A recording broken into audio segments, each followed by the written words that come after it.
Ninja just launched a brand new food processor and dough mixer, the PrecisionPro. And it claims to replace multiple tools in your kitchen, like your knife for chopping. Now that is seriously impressive.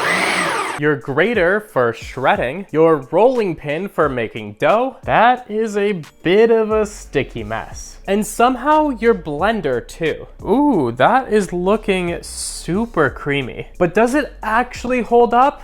Let's find out. Now, straight out of the box, the product does come with a dough blade and this disc, which doubles as a slicer and a shredder, which we're gonna test all of, but we're gonna start even simpler than that with the chopping blade by chopping up a simple onion. And all we have to do to install it is twist off the top, slot in our chopping blade, it just fits right in the middle, and then we can toss our onion in. I've got it cut in half just so it'll kind of fit on the sides between the blades and help it out a little. Our lid goes back on to lock it shut, and then after turning on the gadget, we have 4 different options for actually using it: chop, disc, dough, and puree. Or you can even do your own manual speed or pulse it with this button up here. Now we're gonna start very simple with just the chop auto IQ setting. And one of the things the product claims with chopping is that if you chop it once, you're gonna get a pretty large rough chop. If you then chop it again, it's a smaller, more diced chop. And after a 3rd time, it's apparently a mince chop. So we're gonna go through that ladder and try all 3 of them. I'm also gonna time them so we know how long they take and check the noise to see how loud the food processor is for each task. So let's get our timer started and start running this on chop. The first chop run was about 5 seconds long, and because that was so quick, I didn't really get a good decibel measure on it. We'll try and get it on the next cycle. Here are the results from the first chop. There are definitely still some large pieces in there. Some of them are a bit smaller, so it's pretty uneven overall, but it's the rough chop I was expecting on the first one. So now let's run chop number 2. This time I'm not gonna time it because I'm gonna assume it's roughly the same 5 seconds, but we will try to get a decimal check on this one. And that chop cycle ran at about 86 decibels at the peak, which is about as loud as a truck would be, so it really wasn't too loud. And here are the results after the second chop. We definitely have much smaller pieces, and they're pretty uniformly small as well. I'd say this is more resembling of a dice. Now, is it a perfect dice? Of course not, because a blade is chopping it up, but overall pretty consistent with how it looks. And the first thing that's annoying me with the product just a little bit is how particular the lid has to go on. All 3 of these little notches on the sides have to slot directly in this small hole right here for it to fit into place. And you kind of have to push them all down before you even consider turning, otherwise the lid gets a little jammed. I know that's a little bit picky, but even in just my first time using this here, I already jammed the lid once just a second ago off camera, so that's why I wanted to mention it. And as we go through the video, I'm gonna keep a little counter in the top right corner of how many little things annoy me, just so you know. But now on to chop number 3. And our results from chop number 3. Honestly, I would say it looks almost exactly the same as chop number 2. Not much more really happened. Now for each test, I'm also gonna do just a simple little score for it based on the evenness, the speed, and the effort on my end. And for this one, I would say the evenness for test 2 and 3 was pretty much perfect, with only test 1 being uneven, but it does kind of mention that, so I'll give it a 9 out of 10. The speed was incredible. The chops take 5 seconds each, so it has to be a 10 out of 10. And effort, I mean, all I had to do was slice the onion in half, and that's it. So 9.5 on effort. Overall, 9.5 for our first chopping test. For test number 2, we're gonna step up the chopping difficulty and make an entire salsa in the food processor. So I'm just gonna throw in half an onion, 1 whole small tomato, half of a jalapeno, and a nice handful of cilantro. Now, since I'm using the same chop setting, I'm not gonna time this one. I'm just gonna do 2 chops in total, and I'll tell you the peak decibels for it as well. So let's get this chopping. And round 2.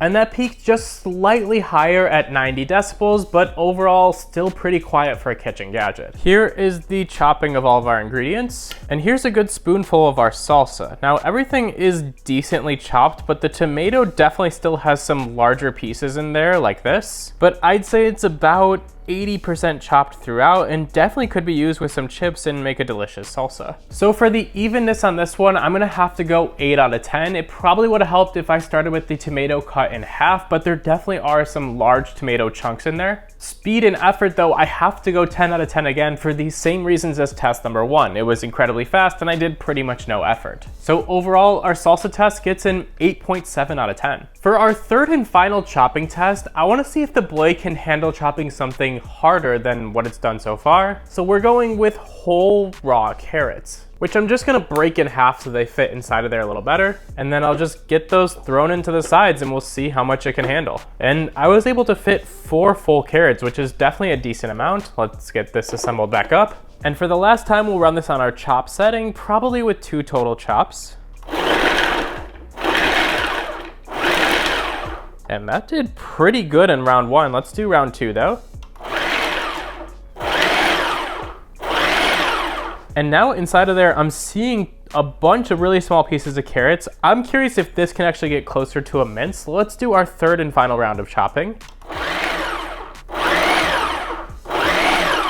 Okay, interesting. Now our carrot test peaked at about 97 decibels, which is about as loud as a hairdryer, so it's a little bit louder than our previous test, but that was expected because it's so hard. But let's look at the results. Now, I don't know if I would really call this a full mince, but these are some pretty small pieces of carrot right here that are about 80% uniform to each other. It's not perfect, but I'd say these 2 pieces right here are the biggest size differences in our carrot slices. So this big one is about twice as big as the small one, but they're both pretty small. So overall for our evenness score, I think we can give it safely a 9 out of 10. And just like our previous 2 chopping tests, both the speed and effort still have to get a 10 out of 10. It's insanely fast and took no effort once again. So our carrot chopping, which I thought was gonna be the hardest one, is gonna get a 9.6 out of 10. I'm honestly impressed. Now, as I'm cleaning this up from the carrots, one thing I've noticed is that it now has a bit of an orange tint, which you can see pretty clearly through the entire container. Now, I've only rinsed this quickly with water and a paper towel so far, but I'm adding that to the annoyance counter up there because if you wanted to use this back to back with carrots and then other things, well, the carrots are probably gonna stain into your next food, as I can tell so far. Now, after scrubbing it down with soap and water, it does look like that tint went away, thankfully. So let's move on to our second set of tests, which we're gonna do with our disc. Now, on the front side of the disc right here is our slicer, and on the back side is a shredder, which is where we're going to start. And to assemble it, this black piece goes in first, sits in the middle, and then the disc goes right in the middle on top of that. And then our lid sits on top this time before we put anything into it because we're gonna use the chute right here to put our ingredients in. Now for this one, we can fit our entire block of cheese right into the chute right there. As it lowers, I will use our pusher to push it down. Let's get our timer started to see how quickly it shreds, and then I'll use the disc setting and let's get it started. Oh my God. That was wildly impressive. It took 27 seconds, but I think if I would have pushed the cheese harder down from the beginning, it actually would have been probably half that time. I was kind of letting it do its own thing. And this time we peaked around 92 decibels, so we're still in the same rough decibel range, but here's the results. Our entire block of cheese looks pretty much perfectly shredded into nice strands. Weirdly, in a portion of it, it does look like some of the cheese is a little bit more shredded than other places. I think that's probably from the point where I wasn't pushing the cheese down, and so it was just very lightly touching that blade while I was shredding. So overall, I think I have to give it a score of 10 across the boards. I'm gonna take credit for the slight mismatch in some of the shredding there.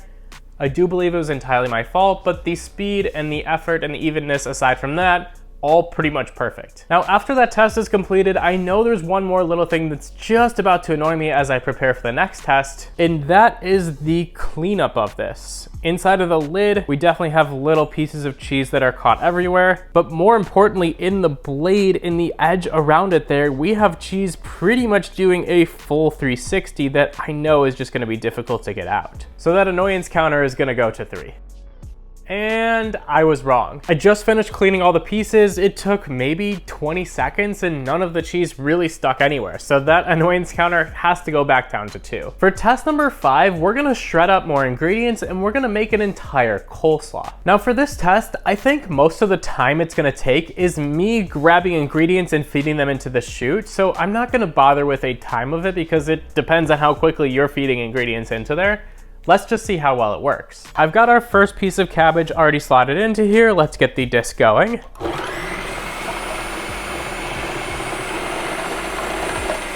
And I've now finished making our coleslaw. There was one minor thing that annoyed me during the process there, and that's that the disc setting kind of decides when it's going to turn off. So halfway through putting ingredients into there, I had to go and turn the disc setting back on. Not a huge deal, but it's still an annoyance that we're gonna add to the counter, bring it finally back up to 3. And now for the results. Now, I noticed this while it was actually going too, but not all of the ingredients did get shredded down. Some of the carrots got caught on the top right here.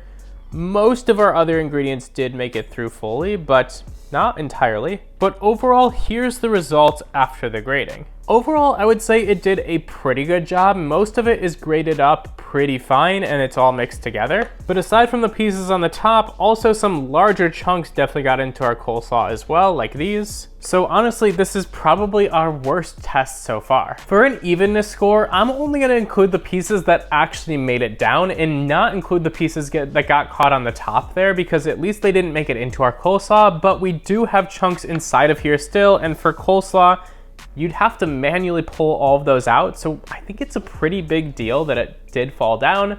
I'm gonna give the evenness a 6 out of 10. For speed, it did take me a couple minutes overall. I had to use just a small portion of all the ingredients at a time and shove them into kind of a little area there for shredding. So I don't think I can give the speed anything higher than a 7 out of 10. And for effort, I'm gonna go 4 out of 10 on this one. I had to break the cabbage into small pieces and I had to cut the onions into quarters just to fit them into the slots. So I think that's a fair grade. Overall, I'd give this test a 5.5 out of 10. For our third and final disc test, we're gonna flip it over and see if we can perfectly slice a cucumber into thin slices. So I've got our cucumber loaded up, and once again, we're just gonna hit the disc setting and get this sliced up. Oh my. I mean, that was no more than 3 total seconds. And once again, it peaked at around 90 decibels. But let's take a look at the results. Here are our cucumber slices, and I'd say they are almost exactly the same thickness, and they are super thin slices as well. Now, one of the slices in the entire container ended up being super thin. I'm guessing that was just the edge of the cucumber, because aside from that, they are all pretty much exactly the same. So evenness, speed, effort, 10 out of 10 across the board once again. This was pretty much a perfect test. For our next set of tests, we're moving over to the dough hook and we're gonna make a pizza dough, which I'm expecting to be a little bit sticky, so hopefully the food processor can handle that. So in goes our dough blade, and then I'm throwing in flour, a little bit of oil, and a little bit of salt. And I have this yeast mixture that I've already prepared. It's ready to be poured in. And one of the other small things that has annoyed me is the light on the buttons right here. They're a white light that turn on, but since my kitchen uses white bright lights in the ceiling, it kind of blends in and it's really hard to see unless you're at the perfect angle whether those are turned on or not. So that sends our annoyance counter to 4. So now let's hit the dough setting on this one and we'll pour in our yeast mixture slowly as it goes. And now our dough is ready. Let's take a look. And here is the result of our pizza dough. It is definitely a bit sticky right now, as expected. Overall, it does look like a dough, and the actual sides of the container are scraped pretty clean in there. Most of the dough has come off of it and tried to form into a dough. I'm gonna blame myself on the stickiness here and say maybe the recipe was just a little bit off on the measurements, but it also probably just needs to rest for a bit until it actually turns into pizza dough. However, in terms of evenness of the ingredients now, I'd say it's fully mixed into one solid dough, and it has to get a 10 out of 10 on easiness. And in terms of speed and effort, well, it took about 1 minute total to make this dough, which is insanely fast. And I really didn't have to do anything besides pour the ingredients into there. So I don't know how I could give this anything other than a 10 out of 10, taking into blame the actual stickiness of the dough being my fault. Now I want to put the dough setting through a second test, but this time instead of a sticky dough, we're gonna make more of a heavier, chunky dough, and we're gonna make chocolate chip cookies. Now, I'm starting off with a mixture of sugar, brown sugar, butter, vanilla, and eggs. And I'm gonna throw all that into there. And I'm gonna spin that first until it's creamy. We'll see how long it takes as well. So with our timer started, let's hit the dough setting. And our first step here took just over a minute, which is honestly very fast to get to where we are with the dough so far. Now I'm gonna add in some flour and some baking soda and spin this for just a few more seconds. And for the last step, we're tossing in chocolate chips. And then I'll run this for just a few more seconds.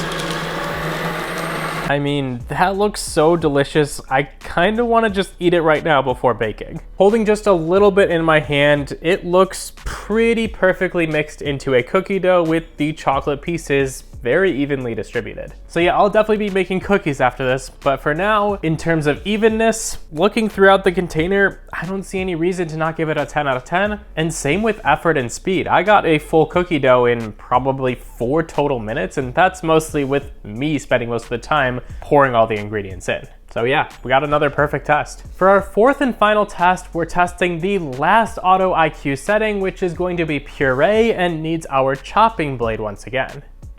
We're gonna make hummus. Into here goes some tahini and some lemon juice to start us off. And this recipe says to just whip the tahini for about a minute first, so I'm gonna hit the puree setting and get that going. And now I'm gonna pour in a bit of olive oil, some cumin, some garlic powder, and some salt. And we'll run puree once again for about 30 to 60 seconds. And it's already looking pretty creamy in there, but now I'm gonna add in our can of chickpeas. Let's just add them all at once. And this should be the final run of our puree setting. About 20 seconds in, I'm just gonna quickly scrape these sides down for anything that got caught, and then it'll finish in the next 20 seconds. And honestly, not a lot got caught on the sides. It looked like more through the outside, but that'll help a little. Our final 20 seconds.